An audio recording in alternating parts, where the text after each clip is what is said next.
Vande Mataram student. Welcome, sir. Welcome back to all the students in Gyanjot Vidyalaya online classes. And I am teaching you English class. Now all the students on your videos, come on fast. बच्चे अपने video चालू करना है। Come on.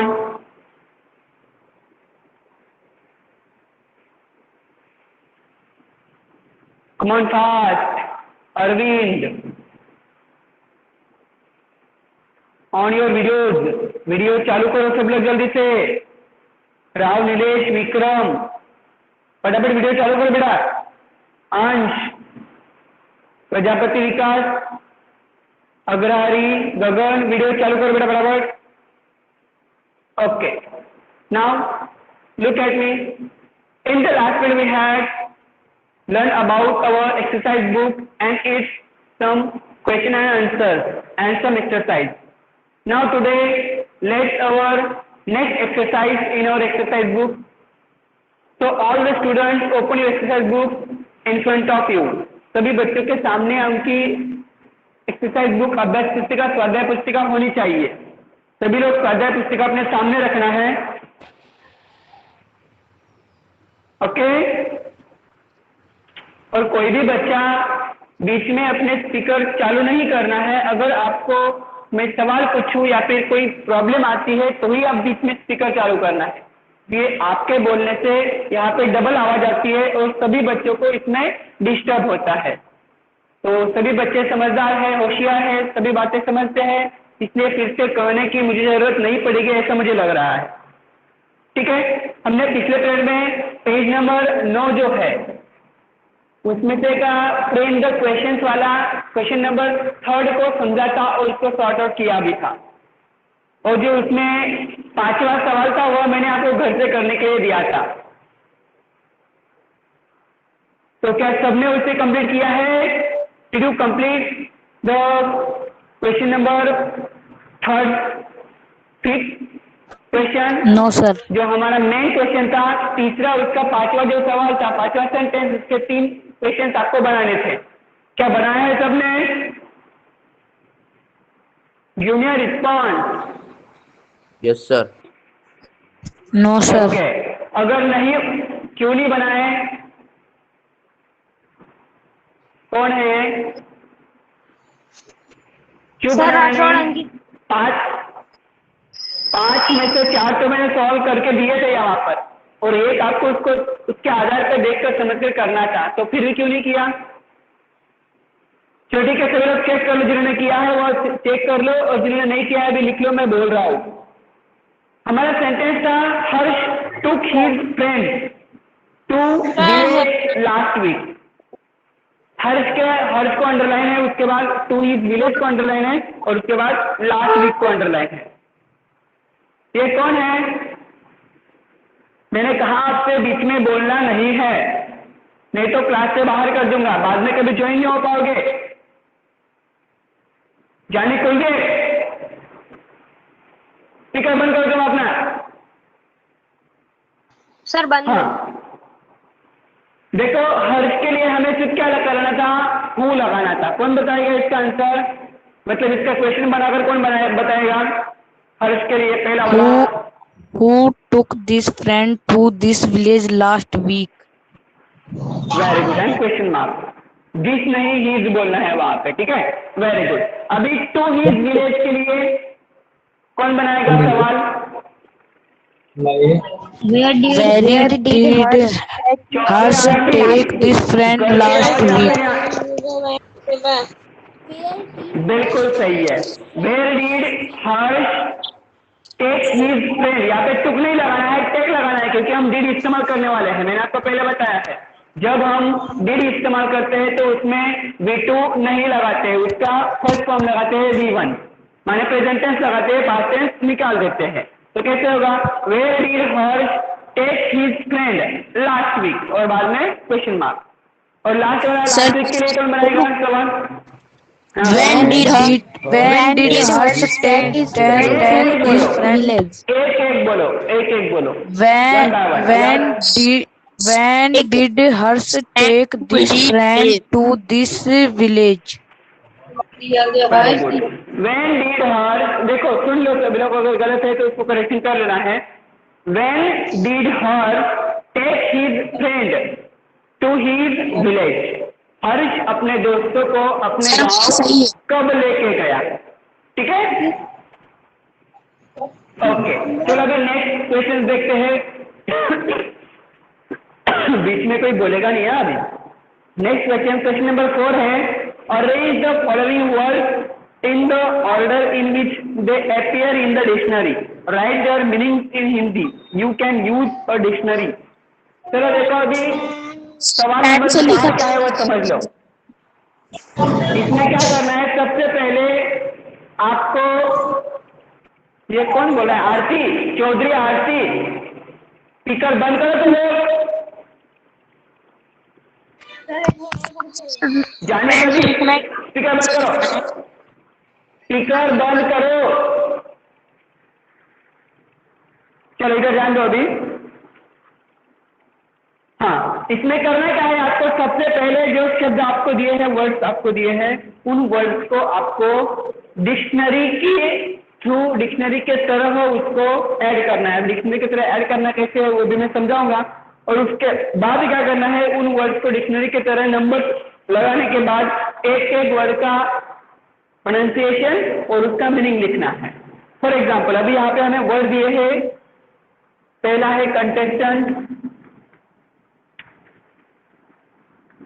दूसरा है annual, तीसरा है सी, चौथा है मैक्सिमम और लास्ट वाला है डिस्टर्ब।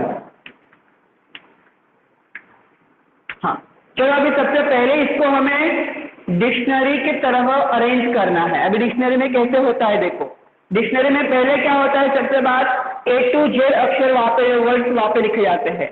पहला वाला अक्षर जो है उसमें ए से स्टार्ट करना है, ए बी सी डी से ए से। तो पहले ए कौन सा है, यहाँ पे ए का अक्षर ए वाला।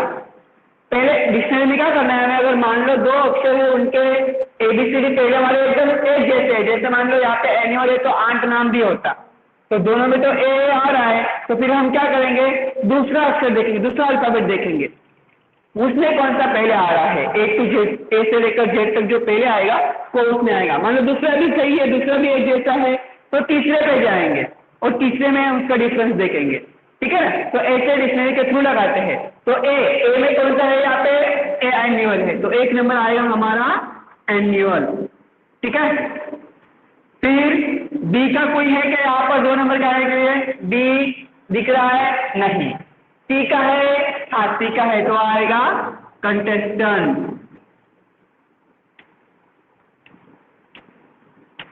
ओके, उसके बाद मतलब ये 2 हो गए। डी का है यहाँ पे, बिल्कुल सही, डी का है डिस्टर्ब, है ना, डिस्टर्ब यहाँ पे है,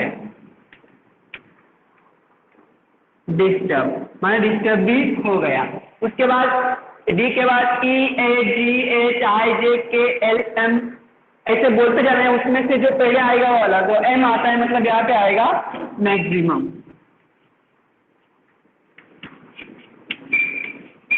ठीक है, और लास्ट में बचा फिर सी, क्योंकि इसके आगे कोई है नहीं तो उसमें बोलने की जरूरत हमें नहीं।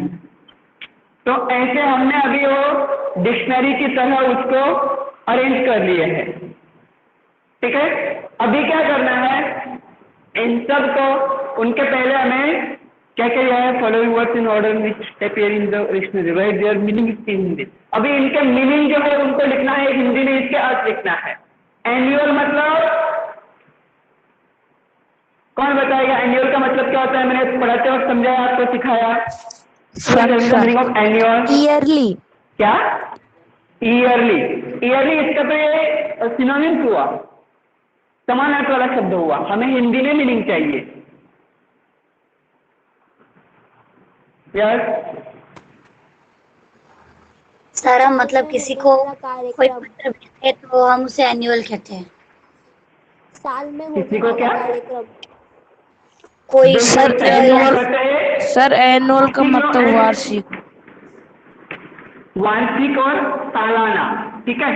अगर हिंदी में देखा जाए तो सालाना, और इसको अगर हम कहें ऐसे तो वार्षिक। हमारी वार्षिक एग्जाम होती है पता है ना, साल में एक बार, समझ में आया ना। या फिर सालाना कोई कार्य करता है, कोई काम करता है तो साल के हिसाब से काम करता है, इसके दो शब्द है सालाना और वार्षिक, ठीक है।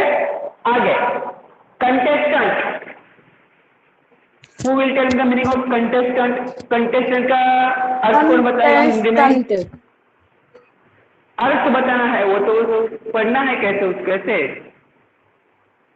कंटेस्टेंट प्रतिस्पर्धी, हमने फास्ट फिंगर फर्स्ट में पढ़ा है, क्या? प्रतियोगिता में भाग लेने वाले, प्रतियोगिता में भाग तो लेने उसको वाले। नाम है, प्रतिस्पर्धी, हाँ तो उसको नाम प्रतिस्पर्धी या फिर प्रतियोगी, ठीक है। प्रतिस्पर्धी, इसको प्रतिस्पर्धी नहीं करेंगे हम, स्पर्धक कहेंगे, स्पर्धक या फिर प्रतियोगी, ठीक है। जिन्होंने स्पर्धा में भाग लिया है वह, एक भी लिखा तो चलेगा, कोई बात नहीं। आगे डिस्टर्ब, फटाफट करना है। डिस्टर्ब का मतलब परेशान, परेशान, करना, बिल्कुल सही, परेशान करना या वर्ब है बेटा, हाँ परेशान करना। हम बोलते हैं ना कि डिस्टर्ब में, वो उसने मुझे परेशान किया, ऐसे। मैक्सिमम, बहुत ज्यादा, थोड़ा, ज्यादा से थोड़ा, ज्यादा, थोड़ा, ज्यादा। तो मैक्सिमम बहुत तो मतलब ज्यादा। होता है ज्यादा से ज्यादा, ज्यादा से ज्यादा, ठीक है। सी, समुद्र में सर, समुद्र, या फिर देखना, सी का समुद्र, मतलब देखना भी तो होता है ना, हाँ सर वो देखने वाला फिर सी नहीं है। CW होता है। बिल्कुल से, वेरी गुड। तो यहाँ पे क्या है, SEA, तो ये क्या आएगा, समंदर, बिल्कुल सही। तो ये बात आपको याद रखनी है, दोनों का प्रोनाउंसिएशन तो एक है, बहुत से ऐसे वर्ड है जिनका प्रोनाउंसिएशन एक होता है, लेकिन उनकी स्पेलिंग में थोड़ा बहुत अंतर होता है, इससे उस वर्ड का जो मीनिंग है वह चेंज हो जाता है। ओके, चलो फटाफट लिख लिया होगा सबने ऐसे, सर ये सब पेन से लिखना है क्या? यस सर, लिख लिया सर। हाँ नहीं रहा है, पेन से ही लिखना है।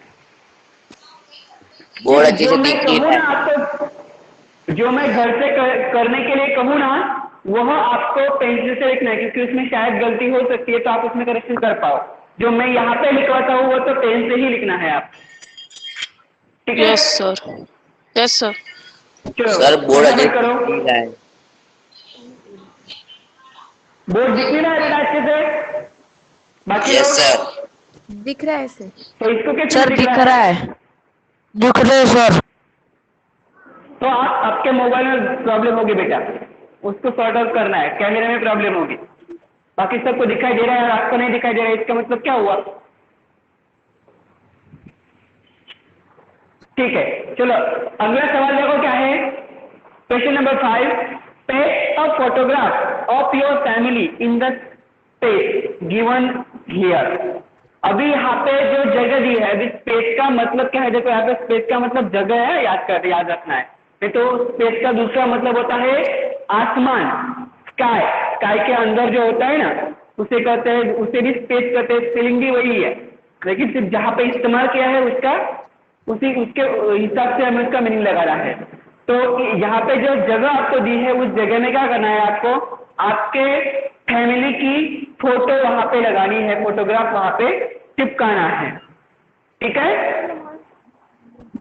तो ये आपको घर से करना है, आपकी फैमिली के फोटोग्राफ यहाँ पे चिपकाना है। एक फैमिली फोटो होगा ना, वो वहां पे लगा देना है, ठीक है। चलो अभी उसको लगाने के बाद यहाँ पे कुछ और दो बातें हमें करने के लिए दी गई है। पहला है prepare a timeline for anyone member of your family. आपकी फैमिली में से किसी एक मेंबर की, चाहे तो आप पापा का लो, मम्मी का लो, भाई का लो, बहन का लो, दीदी का लो, किसी का भी लो, उनकी आपको एक टाइमलाइन बनानी है। टाइमलाइन मतलब क्या? एक साइड में ईयर दिया है साल और एक साइड में इवेंट कार्य क्या हुआ था। तो इसमें आपको क्या करना है, साल लिखना है और इस साइड में इसके इवेंट। फॉर एग्जांपल पापा है, आपने पापा का लिया तो पापा का पहले मिलेंगे हम साल और दूसरे में इवेंट क्या है उनका जन्म। तो उनका बोर्न कब हुआ, मान लो पापा का बर्थडे जो है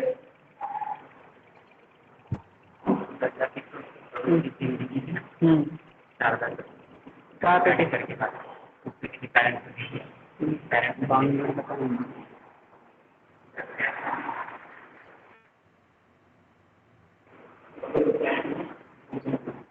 ठीक है, समझ में आया बेटा।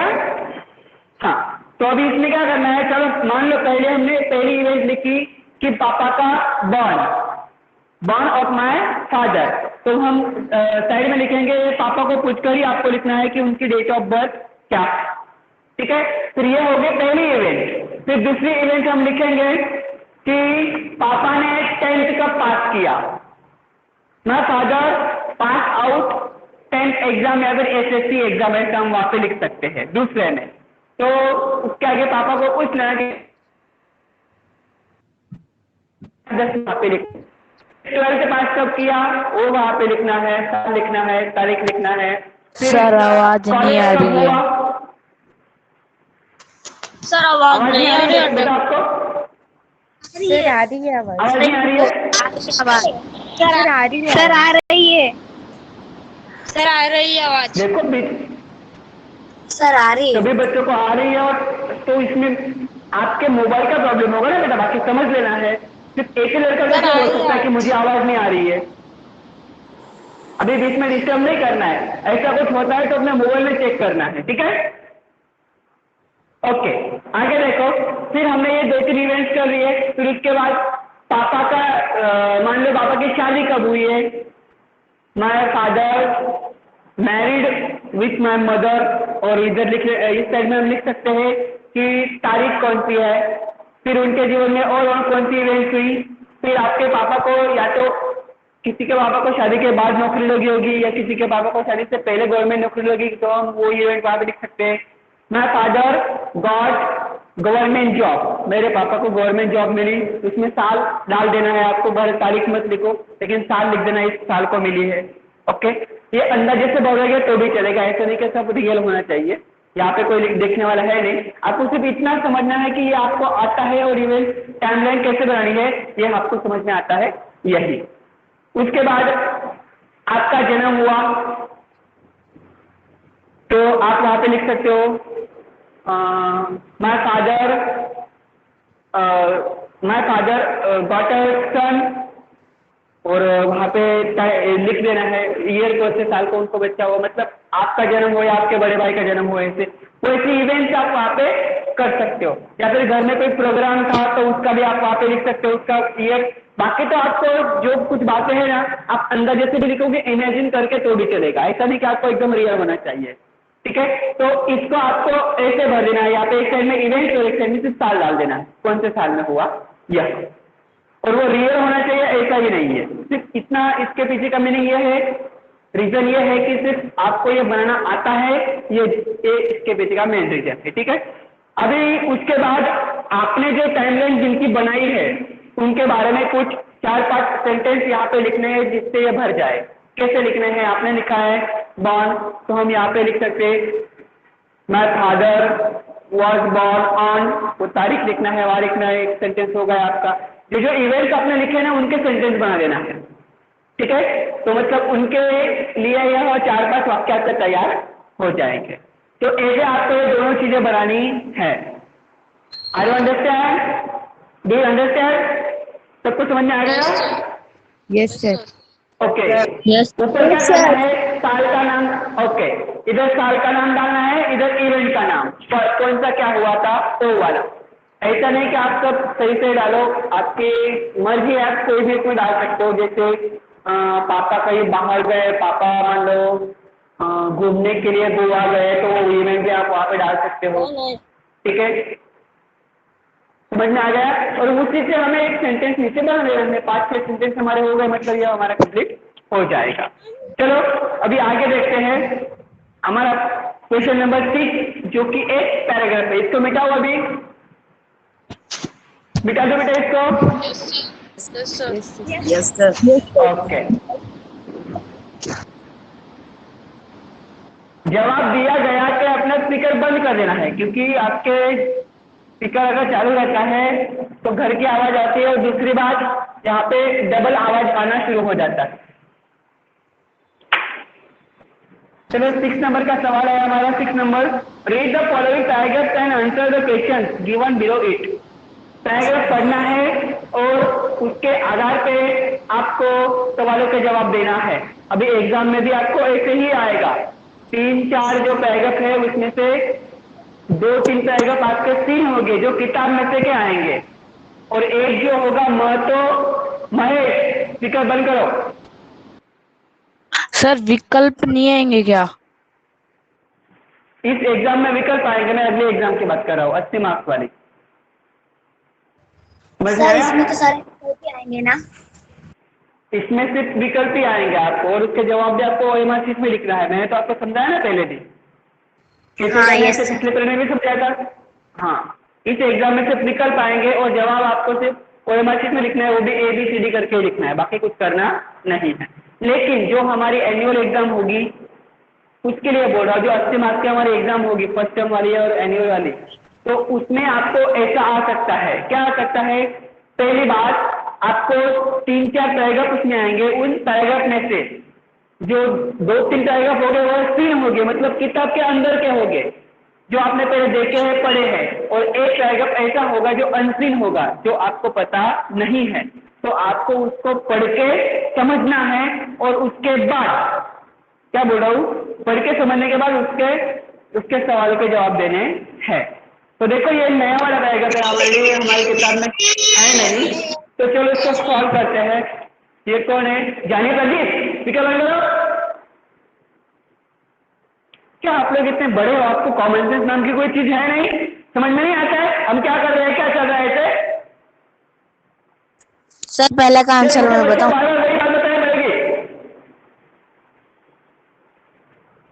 छोटे बच्चों को बार-बार बताना पड़ता है, ऐसा करो वैसा करो। कि छोटे बच्चों आप लोग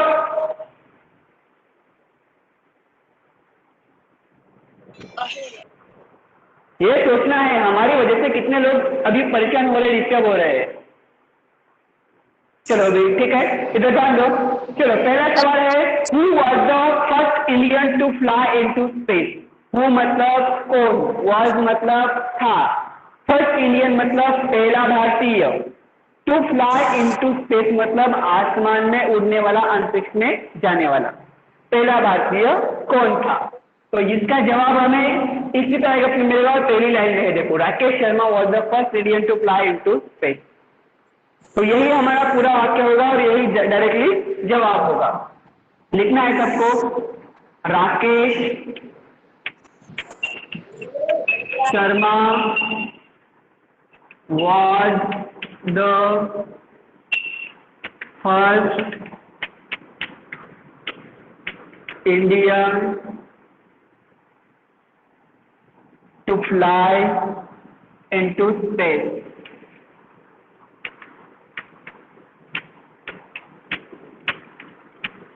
ठीक है।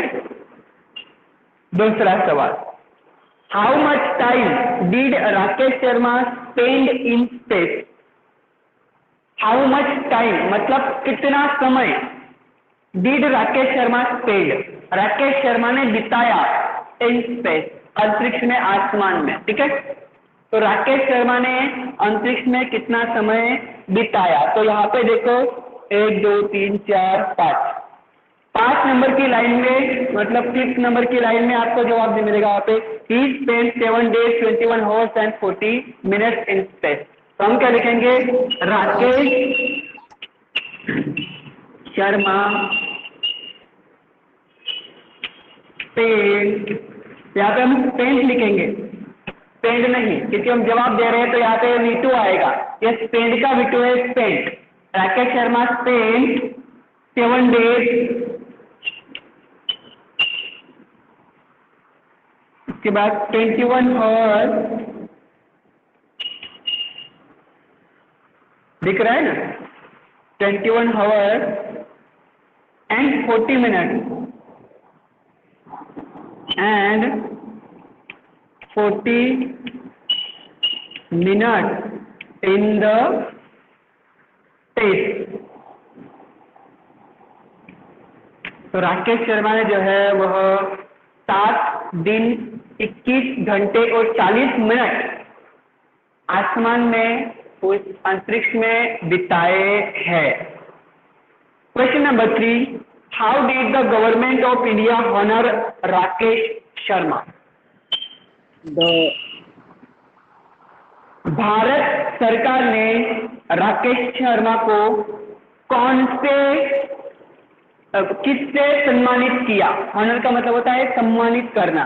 तो राकेश शर्मा को भारत सरकार ने किससे सम्मानित किया? मतलब क्या दिया ऐसा कि उनको भारत सरकार के मतलब पूरे देश में उनको सम्मान मिलेगा, ऐसा क्या मिला? तो वह है उनको क्या ऑनर, देखो लास्ट अशोक गवर्नमेंट चक्र। Of India honoured him with the Ashok चक्र। उनको अशोक चक्र, यह जो सबसे विशेष अवार्ड है हमारे भारत का, वह देकर भारत सरकार ने उनको सम्मानित किया। उनको एक और अवार्ड भी मिला है पहले, हीरो ऑफ सोवियत यूनियन वाला, लेकिन ये जो है इससे भारत सरकार ने उनको सम्मानित किया है। मतलब ये अशोक चक्र कुछ खास लोगों को ही दिया जाता है, ठीक है ना? तो हम लिखेंगे द गवर्नमेंट ऑफ इंडिया, ये कौन है? गायक सुमित।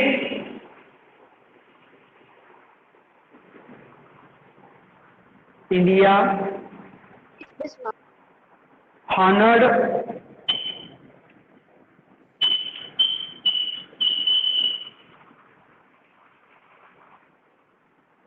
तुम्हारे में क्या नाम है? ऑनर्ड राकेश शर्मा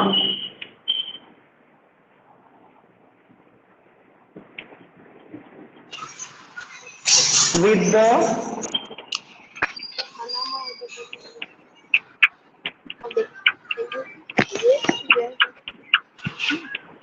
ये कौन है? बिन दिमाग के जानी प्रदीप, बंद कर दो स्पीकर।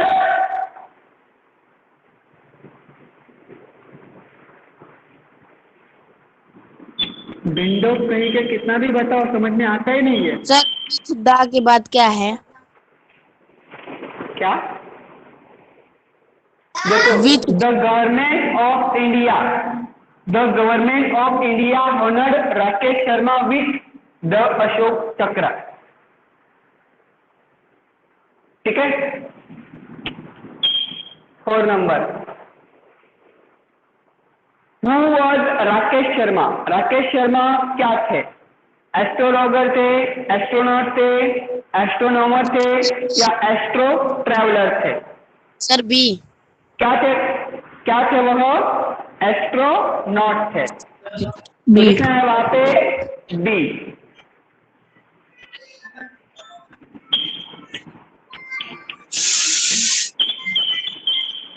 फटाफट, हेलो, किसकी आवाज आ रही है?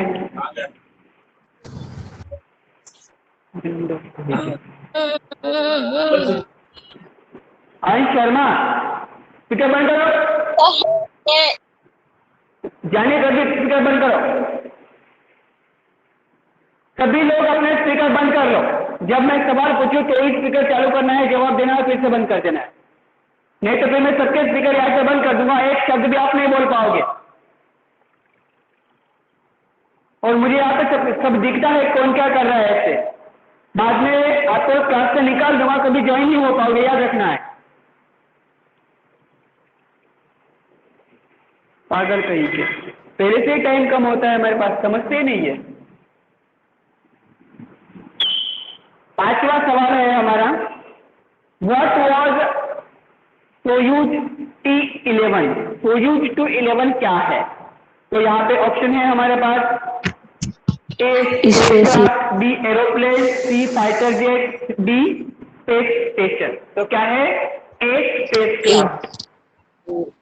ए अंतरिक्ष में जाने वाला या उड़ने वाला यान है वह।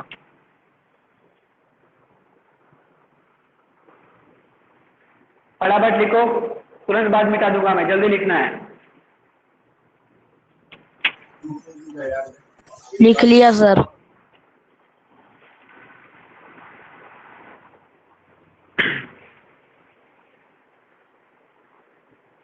सभी लोग अपना स्पीकर बंद कर दो। जब मैं सवाल पूछूं तो स्पीकर चालू करना है।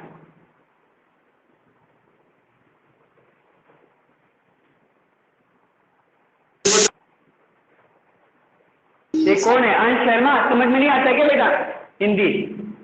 हाँ, हिंदी समझ में नहीं आता है? हिंदी में बोल रहा हूँ ना, स्पीकर बंद कर देना है ऐसे।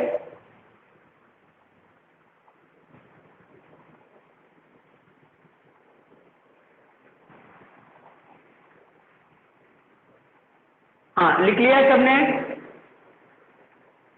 जब मैं सवाल पूछूं तो स्पीकर चालू करके जवाब दे सकते हो और फिर से बंद कर सकते हो। Yes sir. Okay sir okay, I am cleaning it. को भी साफ कर रहा हूँ।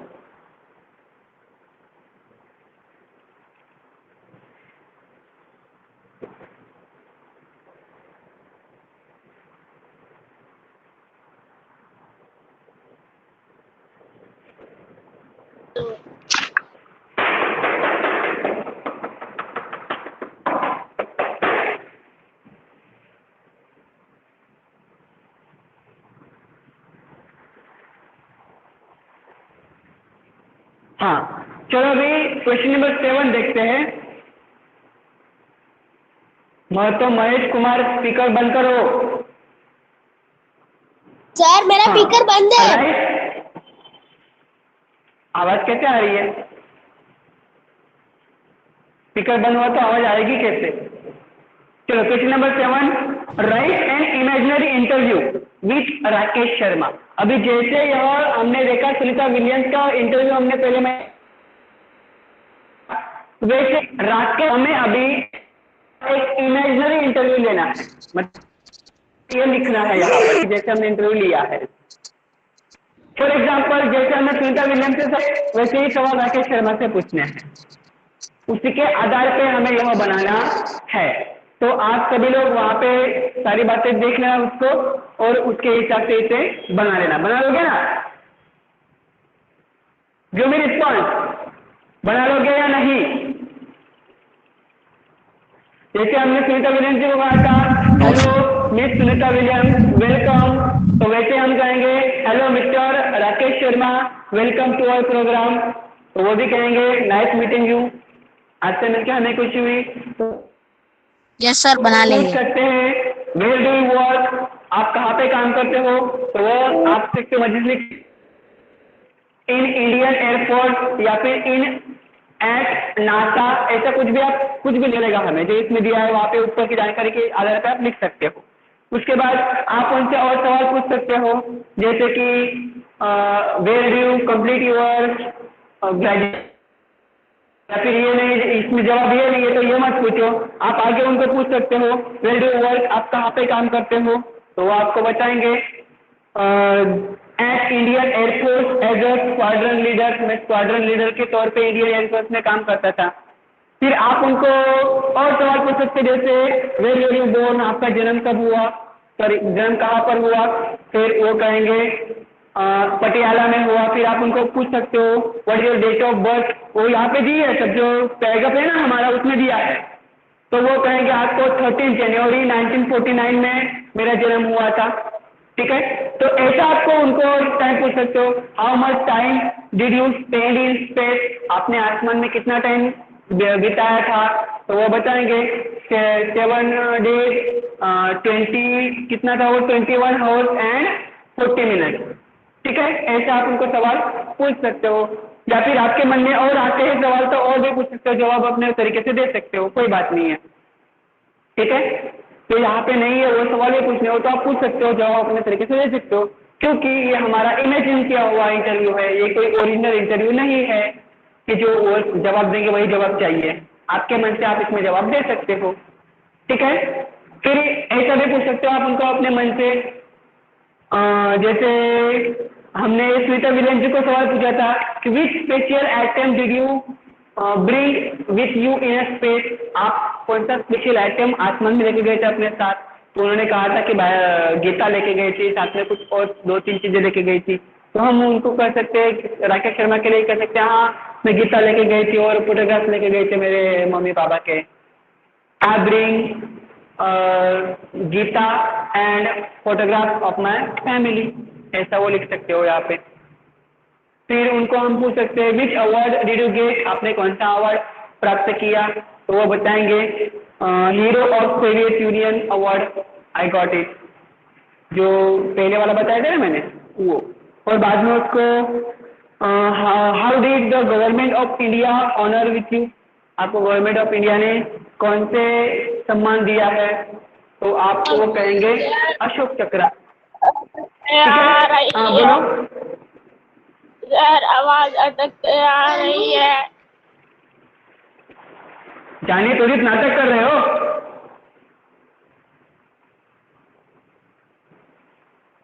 तू जानबूझ के ऐसे बोल रहा है और मुझे बोल रहा है आवाज नहीं आ रही, अटक के आ रही है ऐसे। रुक, पीरियड खत्म होने दे बस।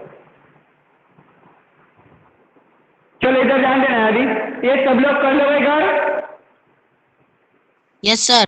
जो मैं response okay. Yes, sir. Now solve our question number 8। अभी 8वां सवाल जो उसको हम हल करते हैं, सही विकल्प वाले सवाल है, इनके जवाब आपको कहीं पे मिलेंगे नहीं, इसलिए ये फटाफट आपको टिक कर लेना है। क्वेश्चन नंबर 8 उसका पहला है हु हैज रिटन शोरत तारा वहता पानी। यह जो लिखा हुआ किताब है ये किसने लिखा हुआ है? तो यह लिखा है ए झेवरचंद मेघानी। किसने लिखा है? ए झेवरचंद मेघानी। फटाफट इसको टिक कर लेना है, लिख लेना है। झेवरचंद मेघानी। हाँ सप्लीमेंट्री लेने कब आना है? बोलो क्या?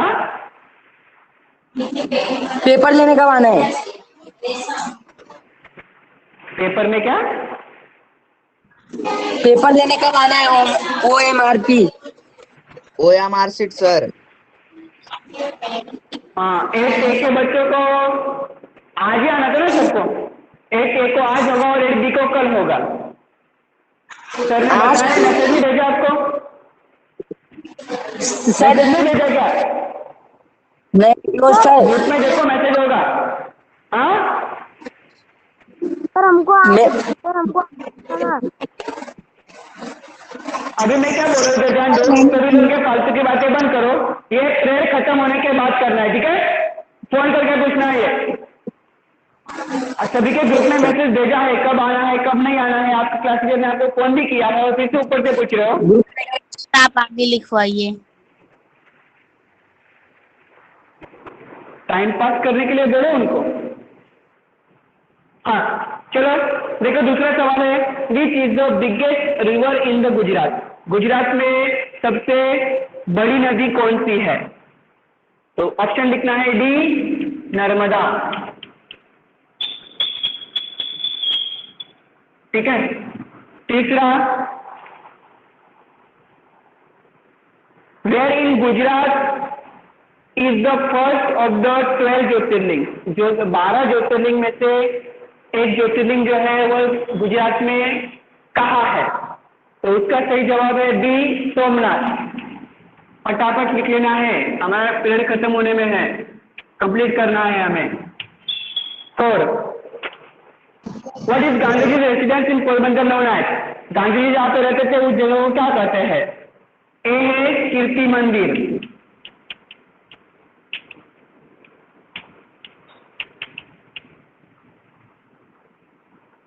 5 number who inaugurated the state of Gujarat. Gujarat की स्थापना किसने की है? तो वह की है नरसिंह मेहता जी ने।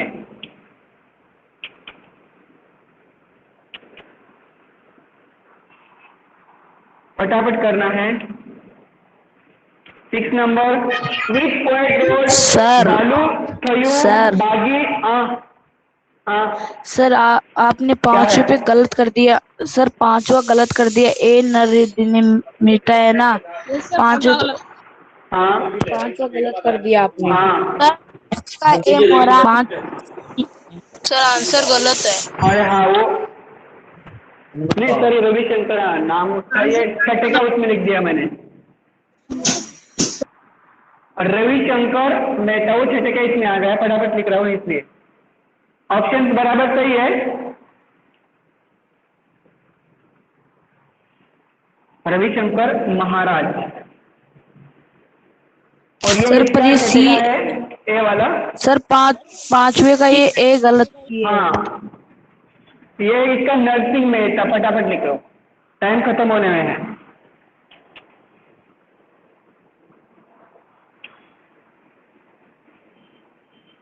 चलो अभी इनके सिर्फ 2 बाकी है, 2 ऑप्शन बोल देता हूँ सिर्फ। हु रोड द पोएम ग्राम माता? ग्राम माता पोएम किसने लिखी है? लिखना है कलापी, बी कलापी।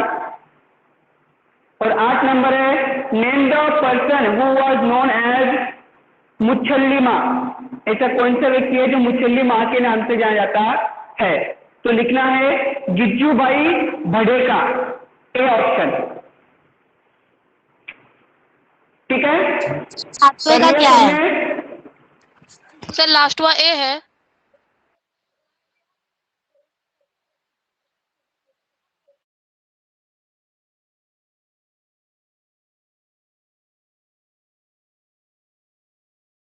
Hello hello hello sir. और माय स्कूल जिनका पॉइंट्स गिवन थे, यहाँ पे जो पॉइंट्स दिए थे उनके आधार पे आपको माय स्कूल पे एक सर भेजना पैराग्राफ लिखना है और उसकी फोटो निकाल के मुझे भेजना है कैंटो स्कूल ऐप में। अभी देखो पॉइंट्स कैसे हैं। आपको स्कूल का नाम डालना है, उसमें बी बड़ी है, फ्लोर्स कितने हैं, ए बी सी डी ऐसे 4 फ्लोर है हमारे यहाँ पे। क्लासरूम में बिग एंड एयरी, हवा आती है और बहुत बड़े-बड़े क्लासरूम में। टीचर्स कितने हैं, कौन से हैं। काइंड एंड हेल्पफुल, हमारे टीचर जो है बहुत दयालु और मदद करने वाले थे। प्रिंसिपल, हमारे प्रिंसिपल कौन है उनका नाम लिखना है। असेंबली हॉल, सर जहाँ पे हम इकट्ठा होते हैं। सर आपकी आवाज अच्छे से नहीं आ रही। और लाइब्रेरी, प्लेग्राउंड, ट्रीज, लाइक और सारी चीजों को डाल के आप पैराग्राफ में बनाना है। For example my school name is Gyanjyot Vidyalaya school and my school is very, we have 4 floors in my school. There are, आपके अंदर जैसे आप लिख सकते हो, 72 classrooms in my school and all classrooms are airy and big. ठीक है? There are very kind and helpful teachers in my school. Our principal is Mr. Jayesh Chilla sir, and we have a big assembly hall for prayers and some activities. There is very big library in my school, and we have a very big playground. There are many trees in our playground, and my school is very big and lovely. ऐसा आप बस short में, वैसे पढ़ाने के लिए तो बहुत से पढ़ा सकते हैं। ये आपका होमवर्क रहेगा। Okay, all of you, Vande Mataram.